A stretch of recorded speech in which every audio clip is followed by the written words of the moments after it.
আজকে সঞ্জয় রায়ের চিৎকার সবাই দেখেছেন, সবাই শুনেছেন।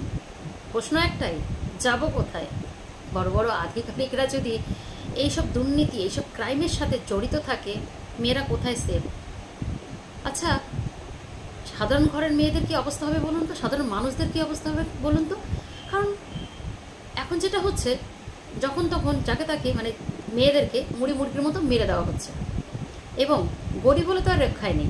গরিব হলে টাকার প্রলোভন দেখিয়ে হোক আর থ্রেট দিয়ে হোক সামনে ভিলেন বানিয়ে দেওয়া হচ্ছে, যেটা হয়েছে সঞ্জয় রায়ের ক্ষেত্রে। আরও হয়েছে নতুন খবর, সেটা হচ্ছে এই অভিজিৎ মণ্ডল বেচারা অনেকভাবে নিজেকে দোষী না বলে চিৎকার করেছে। কিন্তু যেটা সব থেকে ঘটনা আপনাদের সামনে এসেছে, যেটা থেকে বারবার উনি বলেছিলেন যে না, আজকে যার নাম সঞ্জয় রায় নিয়েছে তার সাথে নাকি তার কোনো কথাই হয়নি। আপনারা কি সিবিআইকে বোকা ভাবেন? বোকা ভাবেন? সত্যি কথা বলতে কি, যতই বড় এক্সপার্ট হোক মুছে দেওয়ার, ডিলিট করে দেওয়ার, আরে যে মুছতে পারে সে মানে ওই যে বলে পলিটিক্সে একটা কথা আছে না, যে পলিটিক্যাল সায়েন্স একটা, যে সংবিধানে না বলে কিছু হয় না, বা না যদি হ্যাঁ আছে তো না আছে, দিন আছে তো রাতে, সবই অপোজিট কিছু আছে। 2024-এর দোরগোড়ায় দাঁড়িয়ে টেকনোলজির এতটা উন্নত জায়গায় আমরা বাস করছি, সেই জায়গা থেকে বোকার মতো ডিলিট করে দেওয়া, ইরেজ করে দেওয়া, এটা সেটা, আরে ওগুলো কি আর পাওয়া যায় না? সব পাওয়া যায়। বললাম না, সিবিআই মাথার চুল থেকে দোষীকে বার করে। তাই কি মনে হয় যে কে বা কারা সেদিন কথা বলেছে, কে কে ছিল, কে বা কারা সঞ্জয় রায়কে সামনে এনে বলেছে ভাই তুই সামনে দাঁড়া, পেছনে আমি দাঁড়িয়ে আছি, তুই চিন্তা করিস না, আমাকে তুই একটু গার্ড করে সামনে দাঁড়া, আমি পেছনে আছি, বাঁচিয়ে নেব। সেটা তো গেল। আপনাদের একটা ছোট্ট কথা উদাহরণ দিই। কোথাও একটা মারপিট হচ্ছে, ভালো কথা বুঝেছেন, তার বাড়ির কর্মচারী বাড়িতে আছে, এখন সেই বেচারা যারা মালিক সে তাকে মারতে এসেছে। এবার তখন সে কী করবে? তুই একটু সামনে গিয়ে দেখ তো ব্যাপারটা কী হলো। সে কিন্তু স্পটে যায় না, যায় কি? এবার সেই বেচারা সামনে যায়, দেখতে গিয়ে সে ইটপাটকেল সব খেলো তো। এবার পেছন থেকে সে বলছে তুই এই ব্যাপারটা একটু সামলিয়ে নে, তুই যত টাকা চাইবি বা যা চাইবি সব আমরা বুঝে নেব, আর যদি তুই এই কাজটা না করিস তাহলে তোর কাজ থেকে বার করে দেবো। সে বেচারা নিরুপায়। হ্যাঁ, তো এটাই ঘটেছে। আর এটা আমরা সবাই জানতাম তো। এখন বক্তব্য হচ্ছে যে ফাঁসি শুধু সঞ্জয় রায়ের হবে না, ফাঁসি কিন্তু অভিজিৎ মণ্ডলেরও হবে। কারণ সেদিন যেন চিৎকার করে করে বলেছিল আমি দোষী না, আমার সাথে কারোর কথা হয়নি, আমি ব্যাপারটাকে দেখছিলাম, অনেক কিছু ব্লা ব্লা ব্লা, সেগুলো সব পুরনো কথা। কিন্তু প্রমাণ হয়ে গেছে যে সেদিন অভিজিৎ মণ্ডলের সাথে বিনীত গোয়েলের কথা হয়েছিল, পুরোটাই। এখন সিবিআই সবটাই জানে, সাক্ষী এক এক করে শুরু হয়ে গেছে, অভয়ের বাবা থেকে শুরু করে সবার সাক্ষী শুরু হয়ে গেছে। এইবার যেটা হচ্ছে কথা, দুটো কথা, ফাঁসি তাহলে কার কার হচ্ছে? সঞ্জয় রায়ের হওয়ার চান্স 95%, কারণ যে যে এভিডেন্সগুলো তার বিরুদ্ধে আছে সেগুলো তো কম কিছু না। তাই তুমি এখন চিৎকার করলো কোনো কথা নেই, কিন্তু হ্যাঁ তোমার কথা গুরুত্ব আছে, তবে এখন না, শুরু তো হলো, শেষে তোমার কথা শোনা হবে। কিন্তু আরেকটা কথা, যদি এই কথাটা ওয়াকিবহল থাকে, মানে ওকে এটাতে মানে একদম দৃঢ়ভাবে থাকতে হবে, আজকে যে কথাটা বলেছে সেটা সেই দিনের জন্য জজ সাহেবের সামনে পুরোটাই তাকে সেমভাবে পুরো ঘটনাটা খুলে বলতে হবে।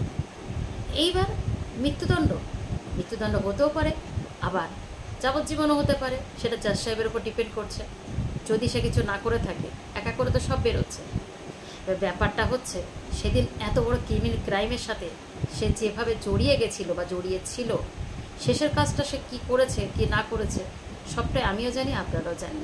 তাই নিস্তার সে আর পাবে না। এখন উপায় একটাই, বা সে বাঁচার জন্য সব কিছু বলে দেওয়া, সেটা আইন জানে কি করে তার কাছ থেকে বার করবে। আইনের ওপরে ভরসা ছিল, আছে আর থাকবে। এটা আমি প্রত্যেক দিন থেকে বলে আসছি। যারা হারিয়ে গেছিল, যাদের বিশ্বাস, তাদেরও আমি বলেছিলাম একটু ধৈর্য ধরুন, সব কাজই এগোচ্ছে। সব কাজ কি আর বলে বলে সিবিআই আমাদেরকে করবে? হ্যাঁ, সেটা তো হয় না। তাই একটাই কথা মাথায় রাখবেন, যে রেপ অ্যান্ড মার্ডার কেসে যে সন্দীপ ঘোষ বা দুর্নীতির জন্যে সন্দীপ ঘোষ অ্যারেস্ট হয়েছিল, যেটা বলা হয়েছিল, তার উপরেও এখন এই রেপ অ্যান্ড মার্ডার কেসটা জারি হয়ে গেছে। তাই ফাঁসি এখন কার কার হবে বোঝা বড় দায়। এক এক করে সব বেরোচ্ছে, আরও বেরোবে। তবে আপনারা অনেকেই বলছেন যে তাহলে কি বিনীত গোয়ালকে ডাকা হবে না? অবশ্যই, কেন ডাকা হবে না? একটা নাম সামনে এসেছে, সেটা হয়তো পরে বা ডেকেছে কি না সেটা আপনারা কি জানেন, ডাকতেও তো পারে। কি হচ্ছে যে কোনো কোয়ারিজ আপনাকে বলে বলে তো, জনসাধারণকে বলে বলে তো আর সিবিআই করবে না, এটা করেও না, করা উচিতও না, তাই না? তাদের প্রক্রিয়ায় সব কিছুর প্রসেস আছে, আস্তে আস্তে সবটাই এগোচ্ছে, সবটাই হবে।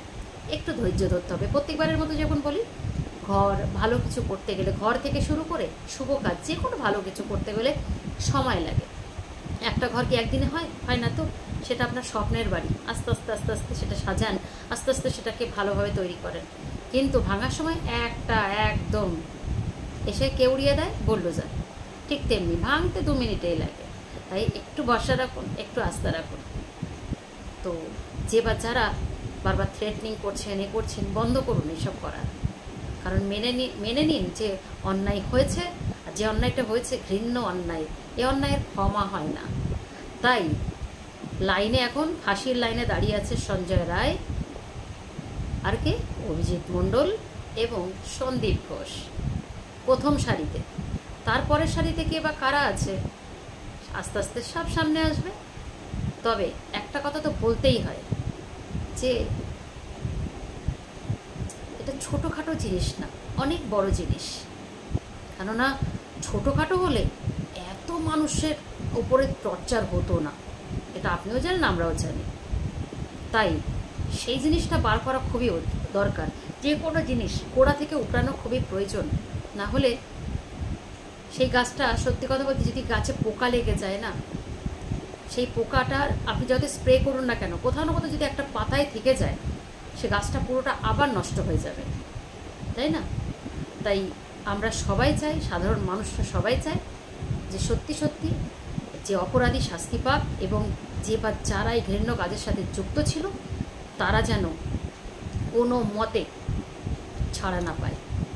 তাই একটাই কথা বলবো যাওয়ার আগে, যে আমরা কোথায় যাব কোথায়? যদি এর ফলস্বরূপ আমরা ভালো কিছু দেখতে পাই, তাহলে তো অবশ্যই আইনের কাছে অবশ্যই যাব। আর এই সব মানুষ, পুরো ডিপার্টমেন্ট যাদের জন্য খারাপ হয়ে যায়, একটা মানুষের জন্যে পুরো ডিপার্টমেন্টের বদনাম হয়ে যায়, সেই সব মানুষকে একটা সত্যি খুব শাস্তির খুব প্রয়োজন। কারণ সাধারণ মানুষরা হেরে যাচ্ছে কিছু কিছু ক্ষেত্রে, তাই বলা। কারণ হাতের 5টা আঙুল যেমন খারাপ মানে সমান হয় না, ঠিক তেমনি ডিপার্টমেন্টের সব মানুষ খারাপ হয় না, তারা বেচারা ফেঁসে যায়। ঠিক এই সিভিক ভলেন্টিয়ার সঞ্জয় রায়ের মতো, তাদের কিছু করার থাকে না, তারা নিরুপায়, চাপের বাপের নাম নিয়ে নেয়। বুঝতে পেরেছেন? তাই তাদের বাঁচানোর জন্যে, সাধারণ মানুষদের বাঁচানোর জন্যে এই ডিপার্টমেন্টের কিছু কিছু মানুষকে সত্যি কিছু একটা আইনি ব্যবস্থা নেওয়া উচিত, খুব দরকার। খুব আর্তনাদ থেকে কষ্ট পেয়ে কথাটা বললাম। এই ফাঁসির সারিতে সঞ্জয় রায়, অভিজিৎ মণ্ডল এবং সন্দীপ ঘোষ, এদের সত্যি একটা ক্যাপিটাল পানিশমেন্ট হওয়া খুবই দরকার। যে বাচ্চারা ক্রাইম করে ভাবছে কিছুই হবে না, দেশবাসী একটা কেসে কিচ্ছু করতে পারলো না, আর এটাতে কি হবে, তাদের একটু বোঝানো খুবই দরকার। সময় এসে গেছে, আর পারে না একই জিনিস চলতে, বারবার এইভাবে অবহেলিত মেয়েরা হতে পারে না। তাই এর শেষ খুবই দরকার। তাই প্রশাসন বলুন, আপনি আইনে বলুন, আর সিবিআই বলুন, সবার কাছে সাধারণ নাগরিক হিসেবে এবং এক সাধারণ মেয়ে হিসেবে আমি হাত জোর করে বলছি, দয়া করে এমন একটা কিছু করুন যেটাতে মেয়েরা সাহস পায়, বেঁচে থাকার সাহস পায়, সাবলীলভাবে চলতে পারে, দুটো কথা বলতে পারে, অন্যায় হলে প্রতিবাদ করতে পারে। আমি সবসময় বলে থাকি, প্রতিবাদ মানেই মারদাঙ্গা নয়, এটাই বলে থাকি। সবাই ভালো থাকবেন, সুস্থ থাকবেন। আজকের জন্য এইটুকু, দেখা হচ্ছে নেক্সট ভিডিওর সাথে।